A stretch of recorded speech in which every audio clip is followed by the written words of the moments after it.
All right, guys, so here's what I want to talk about this morning. I want to talk about, we talked about last week micro commitments, right? And we talked about what a micro commitment was. Cass, remind everybody in here and in TV land and all that what a micro commitment actually is. It's all the little yeses that get you to the big yes. It's the little yeses that get you to the big yes. And we did this exercise with Riley the other day where we had Riley do the big leap. And we asked Riley to leap from the door to the corner in one leap. And we talked about how uncomfortable that was, how challenging that was, and how really you have to make the next yes a logical step in the process, right?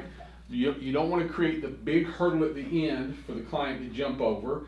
They have a fear of commitment. They have a fear of locking down any one person already. Society's told them that real estate agents are probably going to try to take advantage of them. They don't have maybe complete trust, right? So we have to build trust, right? And so teaching the sales process from a truly consultative level is totally different than teaching transactional sales. And we're going to talk about that. We had an agent that joined our team one time who said, "Hey, Shannon, this seems a lot like manipulation." Right, that's a true story. He sat right here, had a call, we trained him on it. He said, "It seems like manipulation." We're going to talk about the difference between manipulation and how to use prior commitments in the sales process. But here's really what I want you to do. I want you to understand the goal of what we're doing here. Number one, we're trying to understand the sales process as a whole. I want to share a video with you. I don't know how this will play on TV land, but I'm going to do my best here. I want to share a video with you of this guy. You guys may have heard of him before, Ryan Serhant. Let me see if I can get the volume to play. Serhant, yeah, that's it. I'll make it that way right here. Say that again? 68% of professional salespeople. A guy that just started the same time I started in real estate school just went to his company. Oh, yeah? So I want you to hear what he says about the sales process, and I find it unique that he has a... 60% of sales professionals do not have a sales process. Say that again? 68% of professional salespeople don't have a sales process? That doesn't make any sense. It's actually like terrible. I mean, I guess if that's real, then you know why 55% of all salespeople actually fail to meet their sales objectives, right? And why they quit. That's why 20% of small businesses actually fail the first year, 50% within 5 years, 65% within, I think it's like 10 years. I actually get this question all the time from people when they stop me on the street and they say, "Ryan, how much money have you made selling real estate? How much money have you made as an entrepreneur?" And you know what I wish they actually asked me? I want them to ask me how I did it. Every budding entrepreneur / business owner is a salesperson, and those people are focused on the outcome, but no one else is actually focused on the process. Think about how much success you can get as an entrepreneur if you actually start your business with a sales process and not thinking about it in retrospect once your business has actually failed. Then maybe you would hear less of, "We're closing up because we ran out of money," or "the money just wasn't coming in the way we thought it was going to," or like we projected. 60% of sales professionals do not have I want to show that to you because here's one thing I've learned in real estate is that real estate agents, by and large, some that I've encountered at any rate, this may be an overly general statement, are a little resistant to the idea that they're a salesperson. Like, that they're a little resistant to the idea that they actually entered the sales profession. If you look at your license, real estate agents on Facebook, look at your license on the wall, it's hanging, it says you're licensed to practice as a real estate salesperson in the state that you live, right? That's what the license says. So what we're trying to do is understand what the process is, right? So we understand from start to finish, what am I doing here, right? Number two, I want you to move with intention, not reaction. In other words, I want you to play offense and not defense. When you're on defense, you're ducking and bobbing and weaving and trying to avoid. When you're on offense, you're strategically trying to move forward, right?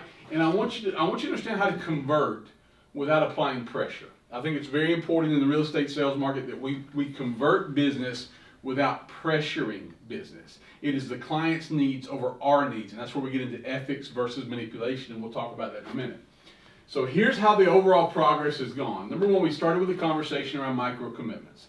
Micro commitments, those small yeses that get us to the big yes, right? And they all have to work for one of three things. They have to create mental ownership, they have to create agreement, they have to create alignment, right? One of those three things. If they're not confirming pre-existing knowledge, just to make sure we're on the same page here, yes we are, perfect, right? We're not talking about alignment, we're not talking about agreement. If it's just a polite yes, it's not a micro commitment. Number two, we talked last week about how to honor the commitment. Now, what do I mean by honor the commitment? I say to Brad, hey Brad, I appreciate you joining me on the call this morning. Instead of us talking about any final decisions or commitments, can we just make this call about weighing your options and figuring out the best path? Is that okay with you? That's a great micro commitment question. Now, what I cannot do as a salesperson is then say at the end of that conversation, well, now that you've considered it, you're ready to submit an offer. Because you know what happens when you do that? Violated the trust. Yeah, you've invalidated their trust completely, and here's what you're about to hear. We need to think about it. We need to think about it. I'm telling you out there in Facebook land, if you're in sales and you ever get the, we need to think about it, is you push too hard. You push past the agreement. You violated their trust some way. They said to you when they gave a micro commitment. Here's the thing to remember about micro commitments, and you might want to write this down. When they agree to a micro commitment, they are not agreeing to the end result. They are agreeing to follow you through the process. Does that make sense? They're not agreeing with the end result. They're agreeing to follow you through the process, right? And if suddenly you say to them, hey, instead of jumping 18 inches, I now need you to jump 4.5 feet, they're going to say, wait a minute, I need to think about that, right? So we have to break it down where everything is the next step, right? So micro commitments, we honor the commitments, and here's what we're talking about today. How do we use these prior commitments to move us forward in the process?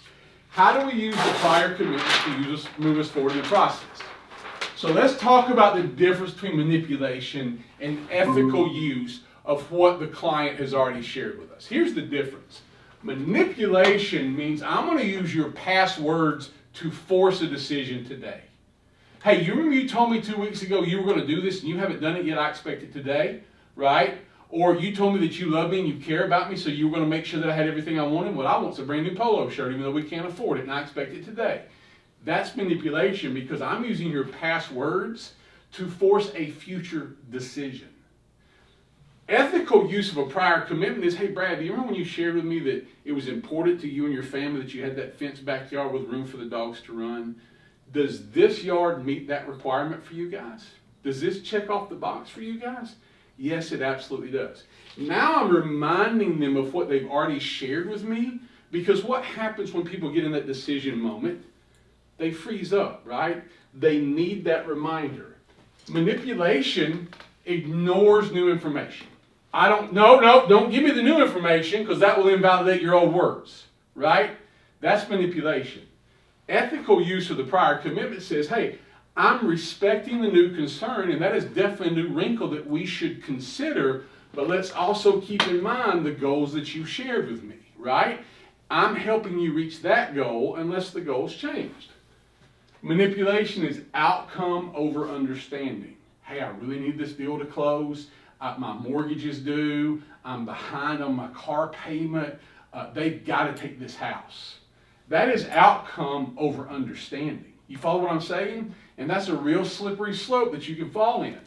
What the ethical use of the prior commitment does, it just helps their clients remain consistent through an otherwise disruptive process. I mean, it's a process that's a little scary. So we talked about honoring the prior commitments at this point, right? So let's talk about a couple of examples around honoring the prior commitment, right? Honoring the prior commitment. You can only reference a prior commitment if you honor it when it was made, right? Micro commitments don't mean the client agrees with you. Micro commitments mean the client agrees to move at your pace. So, for example, if the agent says, can we explore the options without a discussion around commitment, right? Then we can't ask for commitment. We have to honor what we said. Hey, can we just make this session about your goals and I won't even bring a listing agreement? You can't introduce the close because you promised them you wouldn't. And if you introduce the close after saying, I won't even bring an agreement, then you violated their trust. And that's when you get the pushback, the we'll think about it. It's the we'll think about it. So I want to teach you a framework that will help you with the prior commitment. It's a very simple framework. It's the did I hear you right framework. It's real simple, guys. It's a did I hear you right framework, right? And there's 3 parts to this framework. We're gonna confirm, we're gonna clarify, and we're gonna connect. Right? We're gonna confirm, we're gonna clarify, and we're gonna connect. Right? So when the prospect gives us the goal, and we're talking in the listing presentation, and they share a goal or an objective they want to accomplish in this transaction, we are going to remind them of the goal or transaction very simply by saying, earlier you mentioned blank was important. Did I hear that right? Hey Jess, earlier you mentioned that timing was important. Did I hear that right? Yes. Yeah. Earlier, Cass, you mentioned that having room for the boys in the basement to do X, Y, and Z was important. Is that accurate? It is. Hey, I heard you say, Danny, that you wanted to have a little bit of land and you really wanted to be in an area with no HOA restrictions at all. Does that sound appropriate? It does. Right. So tell me something. When you repeat to the client what you heard, how do they feel? Heard, listened to. They feel listened to. Validated. They feel validated. What else? They trust you. They trust you. Build rapport. You build rapport. TV land somebody. What do they feel when you restate to them their goal, when you confirm that you heard their goal and you receive confirmation? It's very important, guys. If you're writing anything down, write this down. Earlier you mentioned blank was important. Did I hear that right? Is that fair? Is that accurate? Why is that so important? Shows you're an active listener and that you care. You're an active listener and you care, right? You're repeating back to them. They are hearing their logic expressed back to them. You're not introducing your opinion. We're going to talk about that in a minute. We're not introducing a market stat that's in your favor. Because, let's phrase this. Let's do this way. Jess, here's the situation. You're a seller. You're going to tell me you're going to wait till you're going to list it at your price because you're willing to test the market. How many of you guys have heard that before? Anybody? Hey, I'm willing to test the market at my price. Okay, so give me that, Jess. Shannon, we're not going to listen to the spring at $550 because I really want to see what that price does when all the buyers are on the market. Hey, I totally hear you. Here's a bad way to respond to that. Hey, I totally hear you. Here's the reality. The market is changing and overpricing is probably going to cost you thousands. Right? The market's changing, buyer mentality's changing, buyer behavior's changing. If you overprice, it's going to cost you thousands. Somebody tell me, what does the agent do right there? It's negative. It's negative. Plant the seed of doubt. They plant a seed of doubt. They insert their bias. Their They opinion. insert their opinion. Thank you. You have to be able to restate the goal of the buyer, of the seller, without bias. Without bias. Because what does the seller hear? Tell me what they hear. Hey, Jess, I appreciate that. A lot of folks are doing that. Just so you know, the market's changing. Buyer behavior's changing. If you overprice, it's going to cost you thousands. What did the seller hear? That you're not willing to list it at my price. Okay, I'm not willing to list at your price. What else is my tonality? You don't want to hear what I have to say. Well, the seller feels like you don't want to hear what I have to say, but what is the seller hearing from you? Lack of confidence. All right, lack of confidence. What else? Confrontation. Thank you. Oh, Confrontation. What is the seller really hearing? You're wrong. Oh. You're wrong. Working against them. Yeah, we are now in an adversarial conversation because you said to me, I want to test the market and I'm willing to do that. And I said, hey, that's great, but you're going to lose thousands doing that. We're butting heads. We're butting heads. So what can I do? How can I rephrase that with the confirm? Just confirm it. How could I rephrase that with the confirm it? Jess says, hey, Shannon, we're going to listen to spring at $550. We're willing to test the market at our price. Okay? So as we move on in the conversation, how can I confirm what she said? Anyone? They want to hear their logic. They want to hear their words. How would you say it back to them? Okay, Shannon, so what I'm hearing from you is once buyers are starting to get a little more excited in the spring, we're going to go at $550. Just see how that feels in this market. Correct. Now, we need to make sure that when we confirm, we ask for that confirmation. Did I right? hear that correct? Did I hear you right? You want to wait till the spring and you're willing to test the market at a higher price. Did I hear you right, Jess? Yes. I'm restating the logic. Now, I'm going to guide the client to their decision criteria. In other words, Jess, I hear you. What would let us know that we're overpriced? What would let us know that we're over? Because you know, as the agent, when they say I'm going to list at $550, you know already what? It's not gonna sell. It's not going to sell. It's not going to sell at that price. And what are we going to have to do to sell it? Price reduction. We're going to have to do price reduction. Now, I can tell them that, but what do they hear?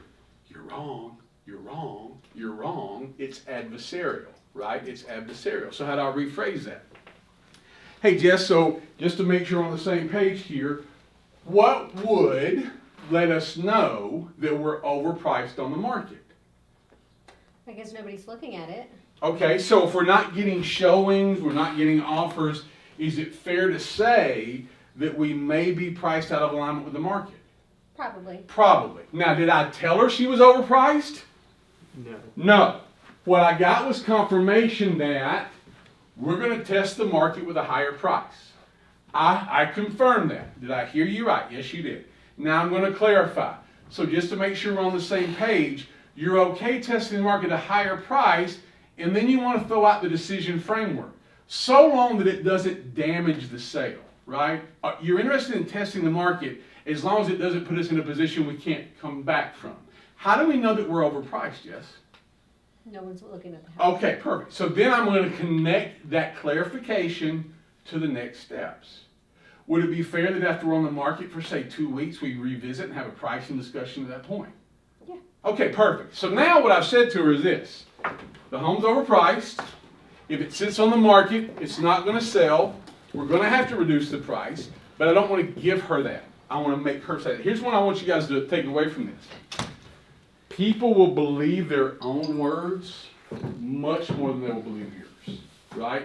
When the seller hears the logic restated to them and you present, hey, what's the decision that we know we need to move forward? Then you can clarify and connect it to next steps, right? Let me give you another couple examples. Here's a buyer. Here's a buyer on this. Here's a buyer. You ready? We like the house, but it's expensive, and we don't want to overpay. We like the house, but it's expensive. We just think it's too high, just we don't want to overpay, right? So what's their fear? Being stuck in a mortgage that they're paying monthly. Perfect. Without it actually appreciating in value. Okay, so they're afraid of being stuck in a mortgage that is too high, it's not going to appreciate in value. The mortgage exceeds appreciation. They're afraid they're going to be underwater. They're afraid a year from now they're going to look back and they're going to say, hey, we spent too much. They're afraid they're going to look back and say, hey, this house doesn't actually maybe meet our needs based on what we spent on it. So how can I confirm the objection right there? What do I say back to them to confirm what they just said? Just to make sure I heard them right. Anyone?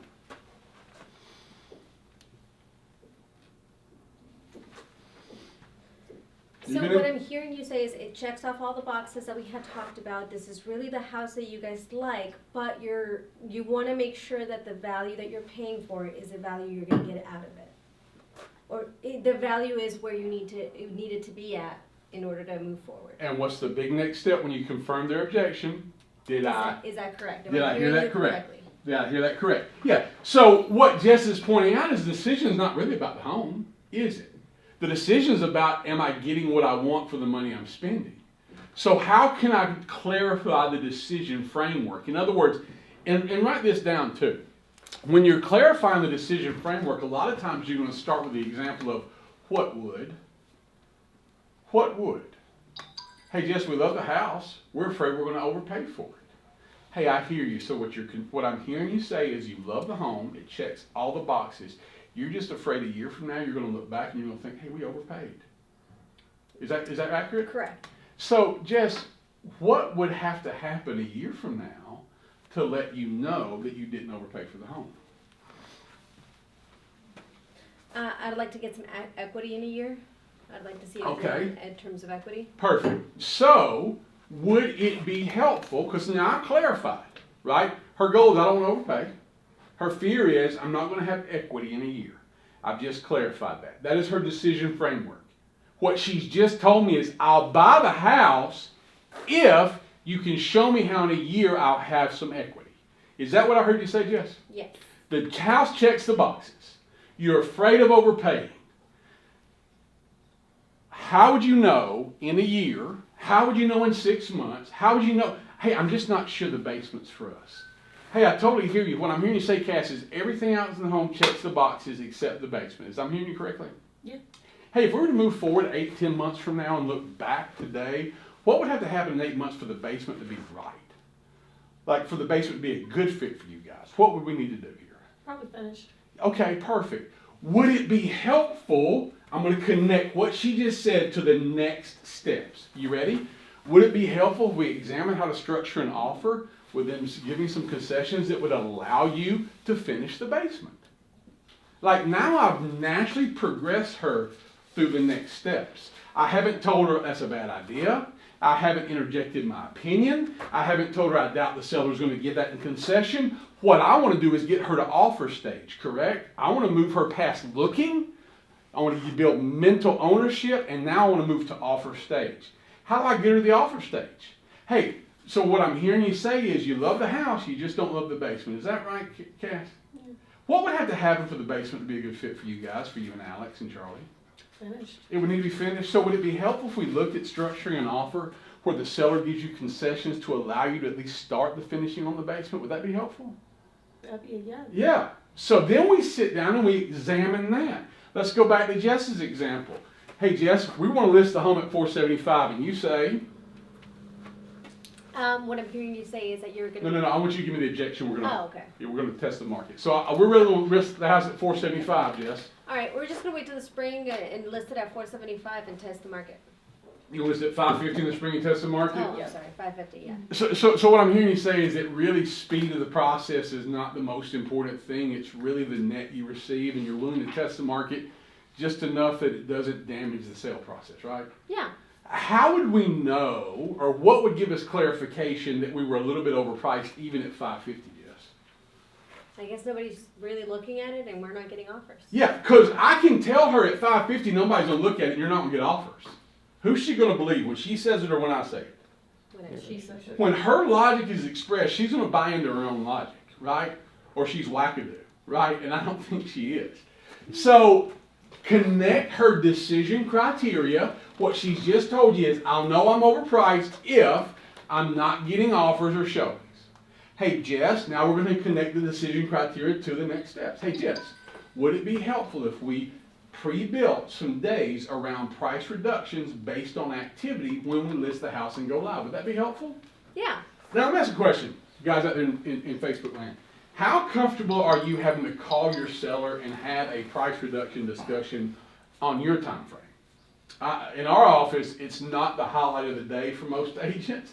I hear agents say time to go swallow the frog, time to go have a hard conversation, all those things. Right, but when you frame it the right way and you spend some time doing this the right way, you actually use their logic to move them forward in the process. What the confirm, clarify, and connect does is 3 things. Number 1, write these down. Okay, I want you to know these things, right? Number 1, it lets the client know they are heard. It lets the client know they are heard, right? It shows that you are in it for them, not in it for me. It's not what's in it for you, it's what's in it for them. So the confirmation phase lets them know they were heard. You're hearing them. You're acting on what they're saying. You're asking for confirmation when you're giving them the restatement. Like you're saying, did I get that right? Yes, we are in alignment. That is another micro commitment. Number 2, when I clarify, you are helping the client reveal their own decision criteria. What's going to help them make this decision? What will move them forward in the process, right? And the final step is to connect it to the actual physical next steps, right? Referencing that prior commitment moves them forward in the process. It's not manipulation. It's not mental warfare, right? And even if you stand up and you say to a buyer the straight facts, or you say to the seller the straight facts about the scenario, if you overprice it, you're not going to get showings, you're not going to get offers, you're not going to get this, you may be 100% right. I'm not going to say that you're not accurate. You're just not winning, right? You can be right and still lose, right? So what we're looking at is how to do this thing from a truly consultative framework. And the first part of that is to constantly gain alignment and agreement in the sales process. Second thing is you have to honor those prior commitments. You cannot blow past them, because if you do, you will get the dreaded, I need to think about it response, which is the, I don't want to talk to you anymore. You've invalidated my trust. Now, okay, Shannon, sometimes people really need to think about it. I get it, right? But buyers have probably been thinking about it for 18 or 20 months, okay? Sellers have been thinking about it for 6 months before they enter the agreement, right? They've been considering this for a long time before they act on it. I myself look at items for months before I actually purchase, right? It's part of the process, okay? So they've already thought about it. So when you get that, I need to think about it thing, and I've had it a million times in my own career, right? It's because you did not confirm the objection or the goal, you didn't receive clarification with it, and you didn't logically connect it to the next steps. Cass has to do this all the time on the phone. What I'm hearing you say is you're a first-time buyer and you're a little nervous about the process. Did I hear you correctly, Cass? Yeah. So what would help you feel more comfortable as you enter this buying process, Cass? If I were able to connect you with a lender to talk about pre-approval, would that be helpful and make you more comfortable? Yeah. Okay, perfect. So what I'd love to do is connect, the next step is to connect you with our trusted lender partner. Cass uses confirm, clarify, connect all the time. As an agent, you have to use that. It'll help them get past the sticking point. It shows you're the active listener. It shows their priorities are number one and yours fall under theirs, okay? Hey guys, we do this every Tuesday and Wednesday morning at 8:30. On Thursday mornings, we do a little mindset training around reading. I invite you guys to join us every Tuesday and Wednesday morning. We're going to live stream this thing until somebody tells us to stop, okay?